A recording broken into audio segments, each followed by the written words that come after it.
I know what you want to talk about next, which is sex robots. And let me just let me just say that sounds way creepier than it. Well, it is creepy, but it's a really serious matter. There was a guy, you probably know who it was, who recently said that he believes by 2050 humans will be having more sex with robots than they'll be Mhm. having with actual humans. And from what I've read, that's not some bizarre statement that someone made to make a splash. It really might be right. And if you're like me, your first reaction to this is being grossed out and kind of like, you, this is icky. But maybe let's just start here. And could you just introduce us to the idea of sex robots? What are they? Mm. Why are they being developed? Are we already seeing these things happen in some places right now? Oh, for sure. Yeah. Like, well, I mean, it just kind of goes back to one of the oldest professions around, right? Prostitution. Hmm. And like, that's not a commentary on, like, I'm not going to give moral commentary on that profession. Like, I understand there are people who did what they had to do. And even our own lineage in the Bible, there are prostitutes that, I think served the will of God and did the best they could in that culture. And but anyway, there's a lot more to that story. But for sex robots, I think in many ways there's a unique desire to help certain fringe communities, right? That I think undergirds their creation. Now, don't get me wrong, a lot of it is driven by economic greed too. So it's not just we're going to do something good for people who are suffering from different um, you know, whatever abnormalities in their attractions. Let's Okay, put it so that way. you're gonna have to unpack and explain that. I assume maybe you're thinking about people like pedophiles. Yeah. I'm gonna unpack it. Okay, good. So what I mean by that is, people who struggle with childlike sex attraction, Hmm. and that goes from like small children all the way up. It's called something different each level that you go up. But really, there's no place for them in the world. Really, there's only like two places in the whole world that are trying to address that issue. And according to the FBI, I mean, there's hundreds of thousands of people who struggle with that, right? And so, where do you go if when you see a child, the white matter in your brain lights up and you are physically attracted to it? Like, what do Hmm. you do? Well, there's a couple of things that you do. You either go to the dark web and download child pornography, and you know, or you actually harm a child. And this is a big thing, right? This happens all the time, all across the world. People go to different places. There's a ton of dark places in the world. So there's some researchers out there who said, well, what if we made VR simulations for them? What if we made a robot for them to actually act out their desires? And there's lots of debates about that, like whether or not that would be a good and ethical process. And then there's discussions about people that are disabled who, they should have the basic right of sex, and that kind of gets into is sex a right? Like, is it a legal right? And that type of thing. And that's a whole nother bag to unpack. But, like I think for the most part, we all desire sex. I think that's pretty normal, right? We have those desires within us, and I think sex is a good thing that was created by God to be both pleasurable. It's supposed to help partners bond and all those good things. So there's a lot of sex positivity in these communities as well, but there's also a lot of darkness, right? And there's already people lined up out the back door who want things like harmony, and that's got an AI in it. And there are people like Dave Cat, who he's married to these silicone dolls, and they are his partners. And a lot of people think that it's just about sex, but actually, like 50% of people in that community don't actually have sexual interactions with the doll or the robot, which I think is fascinating, right? Because we call them sex robots. So, but really, it's more about like partnership for people Mm, who feel like they are a social pariah or an outcast. Um, like Dave Cat, for example, I've heard him speak many times, and he just yeah. feels like he's an engineer. He's a smart guy. He just doesn't feel comfortable around people. Like like human people. So he wants a different outlet.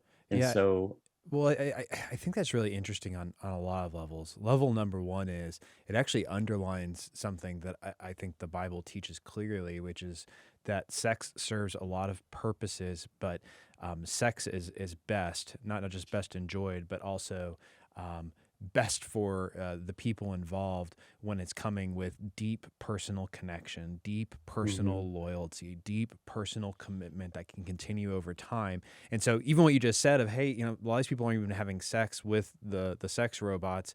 What they want is connection and longing. I think actually in a strange way undergirds exactly what we'd want to say about sex. It elevates sex mhm, and makes the point that it is not just some sort of one night stand physical interaction. There's something deeply spiritual about it. But I think that leads to the next question, which is how should Christians process through this? I mean, when we're talking, again, it's kind of what we brought up earlier of how is AI wiring you? My mhm, first thought when I hear about someone who has pedophilic desires is on the one hand, actually some level of empathy and grace and saying, you know what? mhm, Uh, God loves you. God has a plan for your life. God wants what's best for you. You have some dark desires as a result of the fall. I have a lot of dark desires as a result of the mhm, fall.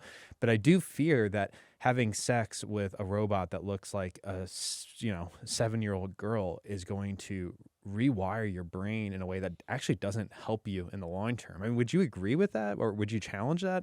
yeah. I mean, I could see it going a couple different ways.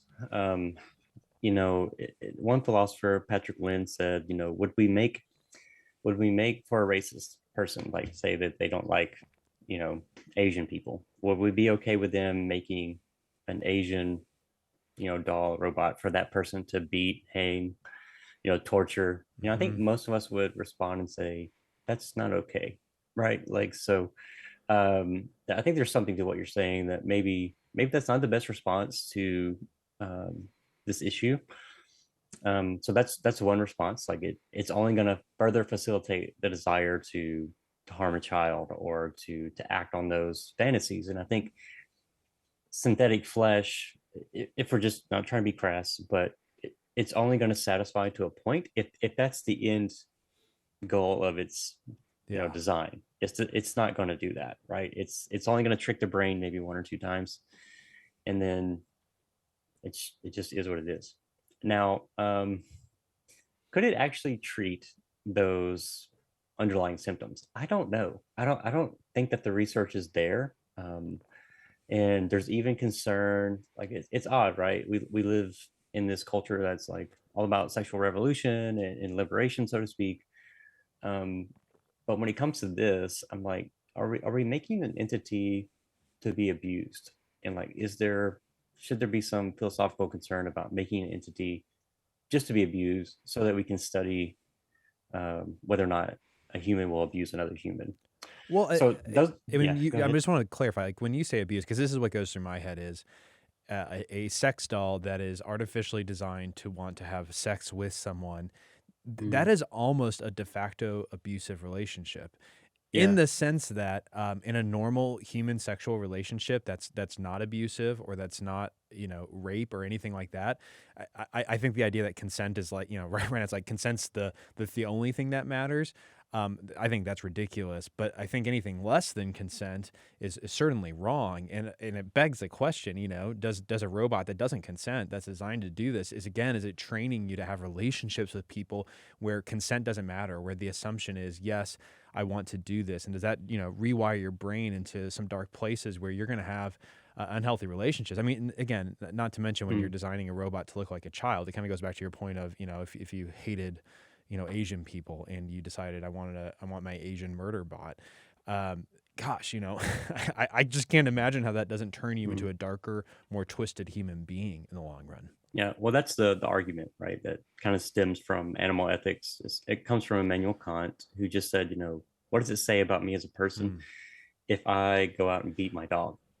What do we say about that person? yeah, And it has yeah. really nothing to do with the abuse of the animal, which we know is not good.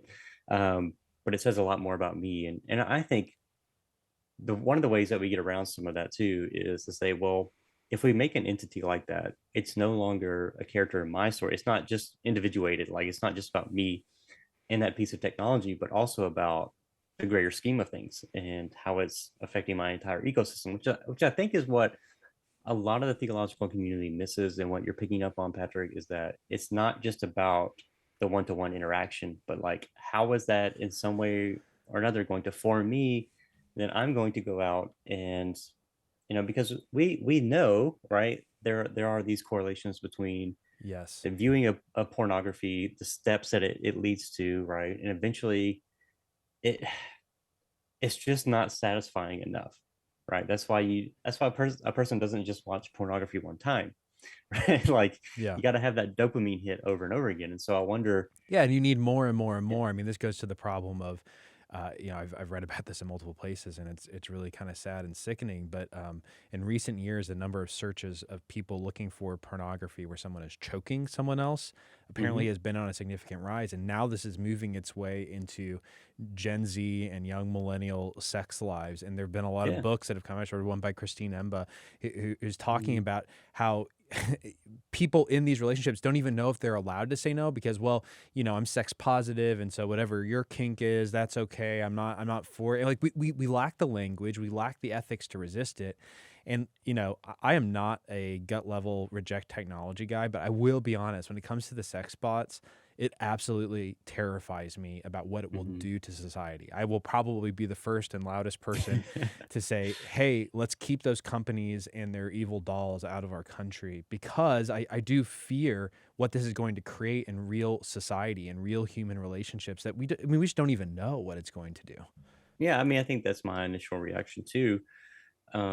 But here's the one caveat I would give, like Yeah. the places that are researching this in Canada, and I think there's alternatives too. Don't get me wrong, like I don't think we have to quite go there. I think there are other alternatives that are proven to work right now that lower testosterone It's like chemical and castration, that kind of thing. exactly, yeah, it's proven to work by people that have been studied. And granted, like we have to be realistic about what this is. Like I know that's a very forceful procedure, but at the end of that, like if we don't do anything, we know if this is a chemical issue, right? It's a chemical, it's an environmental issue, it's going to happen again, right? We know, like, you're not going to reform somebody from their attractions. I mean, that goes all the way back to Plato. Like we don't choose what we're attracted to in some sense. Like you like brunettes, you like redheads, whatever. You like bigger, smaller, whatever. Like you're attracted to what you're attracted to. You're still responsible for your actions, right? That doesn't give me license to do whatever I want. And so I think, on one hand, it could. The argument is lower the actual violations. Like the actual rape and harm of children. And so my pushback would be, if that's true, which I'm not sure that it will be true. Like I have a lot of doubts that it will be true. But if So that's it's a true, like, pretty big guess, but let's keep going. but if that's true, like, you could study that in certain places and see, but I still think there's so much risk involved that, why not start with VR, or, there are other places that we could go. And I think it's kind of driven by money, to be honest, in a lot of ways. I get there's a lot of philosophers who are like trying to be altruistic and caring and concerned, but at the end of the day, you know what? It's a product, and they're going to make what the consumer wants. And if the consumer wants a Barbie doll type woman, like, it's going to be objectifying visions of women, produced for men that want a sex tool. That's what they want, right? And so, and there's even a comedian, I can't remember her name, but she made a sex robot for her husband. It looks just like, it's super creepy.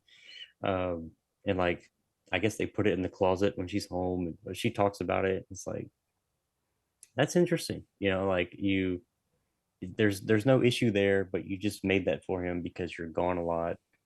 So is the logic that If you he's not don't going to make cheat it, on you? yeah. Yeah, like Well, gosh, and, and, yeah. and I, and I think this is the dark questions that we should wrestle with before it becomes a thing. Because again, we have such a history of allowing technology. It's just technology is moving so fast. It's hard to keep up with on a policy base. And I imagine with sex box that's going to be a conversation, but the way that we move into that space is probably going to be a lot more gradated than people expect. It's not like Hmm. going to be Yeah. tomorrow the all real sex bot comes out, right? This is going to start in sex toy markets. It's going to start in Hmm. places that and so again, I think this really matters. And again, I think this just underlines the idea of why Christians should care about not just sex. I mean, it's so easy for Christians to get fixated on sex as like the single ethical issue that we should care about. That's why I wanted to start with talking about Yeah. consumerism and how it's manipulating our behavior. Um, but beyond that, I think this really matters.